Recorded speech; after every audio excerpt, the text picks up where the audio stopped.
What's going on, guys? Welcome back to another competitive VALORANT video.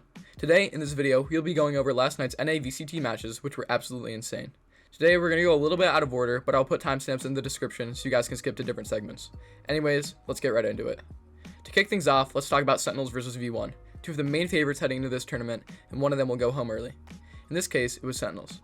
V1 took the series 2-1 after an extremely impressive map 1 out of Sentinels. On this map, Tens went 31-9 with a 413 ACS, leading his team to a convincing 13-7 victory.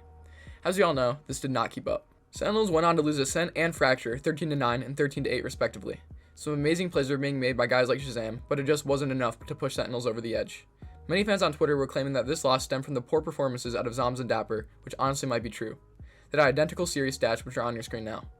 With all that being said, the most popular VALORANT team in the world will not be competing at an international LAN for the first time since the inception of VALORANT esports. Fans and players let that be known on last night's Twitter timeline, as Zelsis comes out with some trash talk where he might have just made a whole team split up. Zombs also came out with a tweet where he says LFT. While this is most likely bait, this is something that many fans will latch onto. It does raise some serious questions regarding the future of this roster. They get double first round in the qualifiers for the first LAN event of the year, which is not a good sign for this roster moving forward. Let me know if you think the Sentinels roster should find some new pieces or tough it out and find a coach to help with the development of the team. Moving on, for the first match of yesterday, we had XSET versus the Knights. Everyone basically knew what was to expect coming into the series, as XSET looked like a solid roster in the group stage, and the Knights did not.